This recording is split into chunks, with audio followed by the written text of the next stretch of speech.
శ్రీమాత్రే నమ. జయ గురు దత్తాత్రేయ నమ. ఈ వీడియోలో మనం సింహరాశి వారికి శ్రీ విశ్వావసునామ సంవత్సర ఉగాది ఫలితాలు ఏ విధంగా ఉండబోతున్నాయో తెలుసుకునే ప్రయత్నంలో ముందుగా ఆదాయ వ్యయాలు పరిశీలించినప్పుడు మరి రాశి వారికి ఆదాయం 11 అలాగే వ్యయం కూడా 11 సమానంగా ఉండడం జరిగింది. సాధారణంగా మరి ఈ సింహరాశి వారికి గురువు యొక్క అనుగ్రహం ఈ సంవత్సరంలో సంపూర్ణంగా రావడం వల్ల అనూహ్యంగా వారి యొక్క ఆదాయం 95% వరకు పెరగడం జరిగింది. మరి ఎప్పుడు కూడా సింహరాశి వారు డబ్బులు ఉండాలే కానీ అనేక విధాలుగా అందరికీ సహాయం చేయడం, ఎవరైతే వీళ్ళని బాగా పొగుడుతారో వాళ్ళకి ఎక్కువగా హెల్ప్ చేయడం, ఈ విధంగా కొన్ని ఖర్చులు వాళ్ళు ముందుగానే చేస్తుంటారు. కాబట్టి ఆదాయం కన్నా ముందు ఖర్చు ఉంటుంది కాబట్టి రెండు సమానంగా ఉన్నాయి. అంటే మొత్తం మీద బ్యాలెన్స్ షీట్ టాలీ అయింది. ఇక రాజపూజ్యం 3, అవమానం 6. అందువల్ల ఏంటంటే వీళ్ళు రాజపూజ్యం ఓకే, గౌరవం సింహరాశి వారికి ఎప్పుడు ఎక్కడికి వెళ్ళినా ఖచ్చితంగా మంచి గౌరవాన్ని పొందడం జరుగుతూ ఉంటుంది. అయితే వీళ్ళు అక్కడికన్నా వెళ్ళినప్పుడు వాళ్ళు ఏదన్నా అడుగుతూ ఉంటారు, వీళ్ళకి మాకేదో ఇది సహకరించండి, లేదంటే మేము బిల్డింగ్ కట్టుకుంటున్నాం, మా పెళ్లి చేసుకుంటున్నాం అంటే వీళ్ళు అక్కడికి మరి ప్రామిస్ చేస్తుంటారు చేస్తామని. తర్వాత దాన్ని కారణాంతం వల్ల ఫుల్ఫిల్ చేయకపోతే వాళ్ళే తిట్టుకోవడం జరుగుతూ ఉంటుంది. అదే అవమానం వీళ్ళకి. అందువల్ల అవమానం 6 ఉంది. కాబట్టి ఏదన్నా మీరు ప్రామిస్ చేసే ముందు మీరు చేయగలం అనుకుంటే చేయండి. అది మీ కుటుంబ సభ్యులకు కూడా, కేవలం మీ భార్యకో మీ సంతానానికి కూడా వాళ్ళు ఏదో అడుగుతారు, చేయగలిగితే చేయండి, లేదంటే లేదని చెప్పండి. సో ఆ విధంగా చేయడం వల్ల బ్యాలెన్స్ అయిపోతుంది. ఓకే. మరి మన గోచార ఫలితాలు పరిశీలించినప్పుడు సాధారణంగా ఈ ఉగాది ప్రారంభం రోజు గ్రహాలు ఏ ఏ స్థానాల్లో ఉంటాయో వాటి యొక్క ఫలితాలు టోటల్గా సంవత్సరం అంతా ఉండడం జరుగుతూ ఉంటుంది. మళ్ళీ ఆ గ్రహాలు మారినప్పుడు ఆ ఫలితాన్ని వెనక ముందు జరగడం జరుగుతుంది. కానీ ఇదేంటంటే మొత్తం ఫైనల్గా జాతకుడికి ఈ సంవత్సరంలో ఏమి ఇవ్వాలి, జాతకుడు ఏం చేస్తాడు, ఏ విధంగా ఉండాలి అన్నది మన ఉగాది రోజు ఉదయం 6 గంటలకు ఉన్నటువంటి గ్రహస్థితి కంపల్సరీగా సంవత్సరం అంతా ఉంటుంది. సో అందువల్ల ఏంటంటే మరి సింహరాశి వారికి ఈ సంవత్సర ప్రారంభంలో ముందుగా గురువు దశమ స్థానంలో సంచరిస్తూ మే 15 వరకు ఉంటూ 2, 6, 10 స్థానాలు యాక్టివేట్ చేయడం జరుగుతుంది. అంటే ఇది భూతత్వ రాశిలో ఉన్నటువంటి గురువు అటు ధనస్థానాన్ని వీక్షించడం వల్ల, అంటే కుటుంబ స్థానాన్ని వీక్షించడం వల్ల మీ యొక్క మాటకు విలువ పెరుగుతుంది. మీరు చెప్పినది 10 మంది ఆచరిస్తారు. కుటుంబ సభ్యులు సహకారం జరుగుతుంది. కుటుంబంలో శుభకార్యం కొరకు చేసే ప్రయత్నాలు ఫలిస్తాయి. అలాగే కుటుంబంలో ఏదో ఒక మంచి కార్యక్రమం జరుగుతుంది. 9వ స్థానాన్ని వీక్షించడం వల్ల పుణ్య కార్యక్రమాలందు ఆసక్తి చూపుతారు, కొత్త విషయాలు తెలుసుకుంటారు, విదేశ ప్రయత్నాలు ఫలిస్తాయి, విద్యార్థులకి ఉన్నత విద్యా ప్రయత్నాలు ఫలిస్తాయి. అంటే ఎప్పుడైనా గురువు రాశిలో ఉన్నప్పుడు లేదా దశమంలో ఉన్నప్పుడు మంచి కర్మలు చేయిస్తూ ఉంటాడు. అంటే కర్మస్థానం అంటే మనం చేసే కార్యక్రమాలు, మనం ధనం ఏ విధంగా సంపాదిస్తూ ఉంటే జీవనోపాధి కొరకు ఈ గురువు దశమ స్థానంలో ఉండడం వల్ల మంచి కర్మలు, ఆధ్యాత్మిక కర్మలు చేయడం వల్ల ధనం కన్నా నేమ్ ఎక్కువ వస్తుంది. ఇక మే 15 తర్వాత ఏకాదశ స్థానంలోకి మారబోతున్నటువంటి మన గురుగ్రహం ఈ రాశి వారికి ఒక విధంగా కనక వర్షాన్ని కురిపిస్తూ ఉంటుంది. అంటే పంచమం లాభస్థానంలోకి రావడం వల్ల మీలో ఉన్నటువంటి టాలెంట్కి, విద్వత్తుకి, ప్రతిభకి తగిన గుర్తింపు రావడం జరుగుతుంది. ఎక్కువగా ఈ సింహరాశి వారు స్వతంత్ర వృత్తుల్లో ఉండడం జరుగుతూ ఉంటుంది. అటు రాజకీయ రంగం కావచ్చు, వ్యక్తిగతంగా ఉన్నటువంటి వృత్తులు అవ్వచ్చు, లేదంటే సినిమా రంగంలో డైరెక్టర్లు గాను, హీరోలు గాను.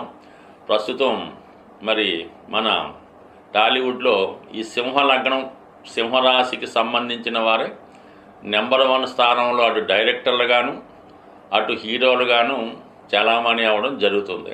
అటువంటి వారికి మే 15 తర్వాత అద్భుతమైనటువంటి విజయాలు రావడం జరుగుతుంది.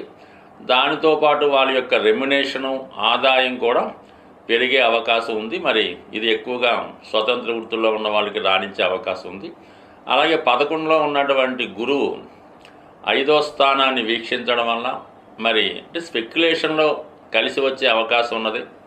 అలాగే మీ యొక్క అంచనాలు నిజమవుతాయి. సంతానం యొక్క అభివృద్ధి మీకు ఆనందదాయకంగా ఉంటుంది. అలాగే ప్రేమ వ్యవహారాలు ఫలిస్తాయి. ఆత్మీయులు మీకు మరింత సహకరించే అవకాశం ఉన్నది. మీ యొక్క కలలు నెరవేరే అవకాశం ఉంది. అలాగే 11వ స్థానం అనేది 3, 7, 11 స్థానాలు యాక్టివేట్ అవుతాయి. సాధారణంగా మనం జ్యోతిష్ శాస్త్ర ప్రకారం ఒక జాతకుడికి వివాహం జరగాలంటే ఈ 3, 7, 11 స్థానాలు యాక్టివేట్ అవ్వాలి. అంటే 7వ స్థానం అనేది వివాహం అనే బంధాన్ని, 11వ స్థానం అనేది వివాహం తర్వాత జరిగే దాంపత్య సౌఖ్యాన్ని, సంతానాన్ని, 3వ స్థానం అన్నది పరిచయం ఏర్పడడం, పరస్పరం మాట్లాడుకోవడం, వివాహం జరగడం, ఈ శుభలేఖలు ప్రింటింగు, అందరినీ పిలవడం అన్నీ కూడా వివాహానికి ముందు జరిగే తంతు 3వ స్థానం చెప్తే, వివాహ వేడుక 7వ స్థానం చెప్తే, వివాహం తర్వాత వాళ్ళ జీవిత బంధం, స్నేహం కూడా 11వ స్థానం చెప్తూ ఉంటుంది. అంటే ముఖ్యంగా మరి సింహరాశి వారికి గత 2.5 సంవత్సరాలుగా 7వ స్థానంలో ఉన్నటువంటి శని భగవానుడు సరైనటువంటి వివాహ సంబంధాలు రాకుండా ఇబ్బంది పడడం జరిగింది. వచ్చిన సంబంధం ఏదో వయసు తేడాయో, హోదా తేడాయో, మోసంతో కూడుకుని మొత్తం మీద సింహరాశి వారు ఎప్పటికీ కూడా నాకు తెలిసి ఒక 3 సంవత్సరాలుగా అన్వేషిస్తున్నటువంటి వివాహ సంబంధం ఇప్పటిదాకా కూడా కుదరడం జరగలేదు. ఇప్పుడు మరి గురువు ఈ 11వ స్థానానికంటే మే 15 తర్వాత సింహరాశి వారికి అనుకూలంగా వారు కోరుకున్న విధంగా వివాహం జరిగే అవకాశం ఉన్నది. అంటే కొన్ని సందర్భాల్లో పంచమాన్ని కూడా యాక్టివేట్ చేయడం వల్ల ప్రేమ వివాహం లాంటిది, ఇష్టపడిన వివాహం కూడా జరిగే అవకాశం ఉన్నది. సాధ్యమైనంత వరకు సింహరాశి వారికి ఈ లవ్ అఫేర్ అన్నది ఎప్పుడు కూడా సక్సెస్ అవ్వడం సాధారణంగా జరగదు. ఎప్పుడో 20-21వ సంవత్సరంలో బీటెక్ చదువుతుండగా వివాహం ప్రేమించుకుంటారు. కారణాంతరం వల్ల దాన్ని త్యాగం చేసి దాన్ని వదిలేస్తే మళ్ళీ 36-40 సంవత్సరాలు వివాహం అన్నది ఈ సింహరాశి వారికి జరుగుతూ ఉంటుంది. సో ఏదైనా ప్రేమ వివాహం కన్నా పెద్దలు కుదిర్చిన వివాహం ఈ రాశి వారికి కలిసి వచ్చే అంశంగా ఉండడం జరుగుతుంది. బట్ ఇప్పుడు ఈ సంవత్సరం ఈ రాశి వారికి వివాహ యోగం ఏర్పడింది గురువు యొక్క అనుగ్రహంతో. ఇక శని భగవానుడు మొన్నటిదాకా 7వ స్థానంలో ఉంటూ అటు పార్ట్నర్షిప్ వ్యవహారాలు కలిసి రాలేదు, వివాహ ప్రయత్నాలు ఫలించలేదు. ఒకవేళ వివాహం జరిగిన భార్య ఒక చోట ఉద్యోగం, భర్త ఒక చోట ఉద్యోగం, వివాహం జరిగిందన్న మాటే కానీ వివాహ దంపతుల మధ్య సౌఖ్యం లేకపోవడం, కలిసి సహజీవనం లేకపోవడం జరిగింది. మరి ఇప్పుడు ఈ సంవత్సర ప్రారంభంలోనే అష్టమంలోకి ప్రవేశించడం జరిగింది మన శని భగవానుడు. అక్కడ ఉన్నటువంటి శుక్ర, బుధ గ్రహాలతో కలిగి ఇవన్నీ కూడా చాలా వరకు మళ్ళా వివాహపరంగా కొన్ని కొత్త సమస్యలు రావడం జరిగింది. మరి భార్యాభర్తల మధ్య ఏదో కొద్దిపాటి అపోహలు, ఇబ్బందులు ఏర్పడడం జరిగే అవకాశం ఉన్నది. లేదా ఆల్రెడీ కొద్ది హ్యాపీగా ఉన్న భార్యాభర్తలకి భర్తకు కానీ భార్యకు కానీ వేరే చోట ట్రాన్స్ఫర్ అవ్వడం కానీ, విదేశ అవకాశాలు రావడం వల్ల టెంపరీగా కొద్ది కాలం పాటు మళ్ళా ఈ వివాహ బంధానికి అడ్డంకి వచ్చే అవకాశాలు ఉన్నాయి. కాబట్టి ఒక పక్క అభివృద్ధిని ఇస్తూనే మరొక పక్క ఇబ్బందిని కలిగించడం జరుగుతుంది. అక్కర్లేని వ్యవహారాలతో కల చేసుకోవడం వల్ల కానీ, ఎప్పుడో జరిగిపోయినటువంటి ఏదో ఒక అపకీర్తితో, బ్యాడ్ నేమో, ఏదో చిన్న స్కామో ఇవి బయటికి రావడం వల్ల కొంత ఇబ్బంది కలిగే అవకాశం ఉంది. కాబట్టి దాని విషయంలో కొంత జాగ్రత్త వహించడం మంచిది. ఇక 2వ స్థానంలో ఉన్నటువంటి కేతువు మరి మే 18 తర్వాత రాశిలోకి ప్రవేశించడం జరుగుతుంది. స్వతహాగా ఆధ్యాత్మిక గ్రహమైనటువంటి కేతువు రాశిలోకి ప్రవేశించడం వల్ల, లగ్నంలోకి ఎంటర్ అవ్వడం వల్ల జాతకుడు చాలా సమయస్ఫూర్తితో వ్యవహరించవలసి ఉంటుంది. వచ్చిన అవకాశాన్ని ఉపయోగించుకోవలసి ఉంటుంది. సాధారణంగా రాశిలో కేతు ప్రవేశించినప్పుడు వచ్చిన ప్రతి అవకాశాన్ని జాతకుడు వదులుకోవడం జరుగుతూ ఉంటుంది. ప్రతిదాన్ని హృదయంతో ఆలోచిస్తూ ఉంటాడు. పక్క వాళ్ళకి సలహాలు ఇవ్వడం తప్ప తను సొంతంగా ఆచరించలేకపోతూ ఉంటాడు. అందువల్ల కొంచెం జాగ్రత్తగా ఉండాలి. కొద్దిగా వయసులో ఉన్నవాళ్ళు అంటే వయసు పైబడిన వారు అనారోగ్య సమస్యలు అంటే బ్యాక్ పెయిన్, నడుము నొప్పి ఇటువంటివి రాకుండా జాగ్రత్త పడాలి. సప్తమంలో రాహు రావడం వల్ల చాలా వరకు భార్యాభర్తల మధ్య ఇతరుల యొక్క ప్రమేయంతో మనస్పర్ధలు వచ్చే అవకాశం ఉన్నది. దానివల్ల భార్యాభర్తల మధ్య ఏమైనా సమస్యలు ఉంటే పరస్పరం చర్చించుకొని పరిష్కారం రావాలి తప్ప ఇతరులు మధ్యవర్తిగా పెట్టుకుంటే మొదటికే మోసం రావచ్చు. కాబట్టి ఏమైనా సమస్యలు మీకు మీరే పరిష్కరించుకోండి. అయితే విదేశ వ్యవహారాలు కలిసి వస్తాయి. కొత్త వారితో పరిచయం ఏర్పడుతుంది. ఆ పరిచయమైన వాళ్ళు మిమ్మల్ని మోసం చేసే అవకాశం ఉంది. కాబట్టి ఏదైనా పెళ్ళి, ప్రేమ, వివాహ బంధం విషయంలో జాగ్రత్తగా ఉండండి. ఆదాయ వ్యయాలు, వృత్తి వ్యవహారాల్లో మాత్రం చాలా సక్సెస్ఫుల్గా ఉండడం జరిగింది ఈ సంవత్సరం అంతా కూడా. స్వస్తి.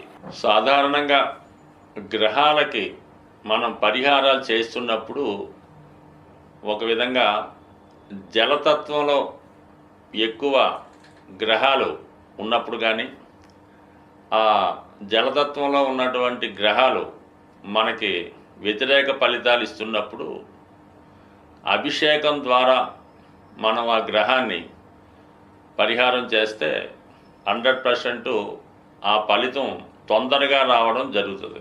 ఇప్పుడు మనకి ఈ మీనరాశిలో 6 గ్రహాలు ఉండగా ఈ సంవత్సరం ప్రారంభమైంది. కాబట్టి అందులో మిత్రగ్రహాలు ఒకటే ఉంటే పర్వాలేదు, శత్రుగ్రహాలు కూడా ఉండడం వల్ల అంటే శుక్రుడికి రవికి వ్యతిరేకత, శనికి రవికి వ్యతిరేకత, ఈ విధంగా ఒక రాశిలో ఈ పాపగ్రహాలు చేరినప్పుడు ఆ భావం యొక్క ఫలితాన్ని సంపూర్ణంగా నాశనం చేయడం జరుగుతూ ఉంటుంది. మరి ఆ కారణం వల్ల ఈ ద్వాదశ రాశుల వారికి కూడా ఈ రాహువు, శని, రవి వ్యతిరేక ఫలితాలు ఈ సంవత్సరంలో ఇస్తున్న కారణంగా మరి మీరంతా కూడా అభిషేకం ద్వారా మీరు గ్రహాలకి పరిహారం చేసుకోవచ్చు. అంటే ఇన్ని గ్రహాలకి మీరేమీ పరిహారం చేయక్కర్లేదు. అందరికీ ఆది దైవమైనటువంటి శివునికి మీరు జలంతో అభిషేకం చేయడం వల్ల మీకు ఎక్కువగా గ్రహశాంతి జరిగే అవకాశం ఉంటుంది. అలాగే మీరు ఏదైనా ఒక పుణ్య నది స్నానం ద్వారా ఖచ్చితంగా ఈ గ్రహాల యొక్క ఫలితాల నుంచి అంటే పాప ఫలితాల నుంచి బయటపడే అవకాశం ఉంది. కాబట్టి మరి విధి విధానంగా అన్ని రాశుల వారికి సులభంగా మీరు పరిహారం పొందాలంటే ఒకటేంటంటే శివుడికి మాస శివరాత్రి రోజు అభిషేకం చేసుకోవడం, అవకాశం ఉన్నప్పుడు పుణ్యనది స్నానం చేయడం ద్వారా మీరు పునీతులయ్యే అవకాశం ఉంది. అలాగే మనకి ఏదైనా అగ్నితత్వ రాశిలో ఉన్నటువంటి గ్రహం ఇబ్బంది పెడుతుంటే మరి హోమం చేసుకోవడం ద్వారా ఆ గ్రహం యొక్క మంచి ఫలితాన్ని పొందవచ్చు. అంటే ప్రస్తుతం ఈ ప్రారంభంలో పెద్దగా అగ్నితత్వ రాశుల్లో గ్రహాలు లేవు. కాబట్టి ఏదైనా మీకు ఇదొక అగ్ని ద్వారా పరిహారం అంటే హోమం చేసుకోవడం. అయితే భూతత్వ రాశులైనటువంటి వృషభం, మకరం, కన్య రాశుల్లో పాపగ్రహాలు ఉన్నప్పుడు వాటి పరిహారం నిమిత్తం మీరు మరి దైవానికి ప్రసాదాలు పెట్టడం ద్వారా పరిహారం పొందొచ్చు. ఒక విధంగా అన్నదానం ద్వారా మీరు ఆ గ్రహాల యొక్క అంటే ఆ రాశి యాక్టివేట్ అయితే ఆటోమేటిక్గా అందులో ఉన్నటువంటి గ్రహం మంచి ఫలితం ఇస్తుంది. కాబట్టి మరి కేతుగ్రహ అనుగ్రహం కోసం అన్న సంతర్పణ ద్వారా, అన్నదానం ద్వారా ఫలితాన్ని పొందొచ్చు. వాయుతత్వంలో ఎక్కువ గ్రహాలు ఉన్నప్పుడు, పాపగ్రహాలు ఉన్నప్పుడు జపం ద్వారా అంటే మీకు మీరే చేసుకునే ఏదో ఒక మంత్రం చేసుకోవడం ద్వారా మరి వాయుతత్వంలో ఉన్నటువంటి గ్రహాలు మీకు మంచి ఫలితాన్ని ఇవ్వడం జరుగుతూ ఉంటుంది. బట్ ఏదైనా మరి ఈ సంవత్సరంలో ఈ జలతత్వంలో ఉన్నటువంటి రాహువు, శని మొదలగు పాపగ్రహాల శుభ ఫలితం పొందాలంటే ఖచ్చితంగా మీరు అభిషేకాల ద్వారా అమ్మవారికి చేయించుకోవచ్చు, అయ్యవారికి చేయించుకోవచ్చు. లేదంటే మీకు మీరు కూడా ఏదైనా ఒక పవిత్ర నదిలో స్నానం చేయడం వల్ల ఖచ్చితంగా పునీతులై ఆ గ్రహాల ప్రభావం నుంచి బయటపడే అవకాశం ఉంటుంది. స్వస్తి.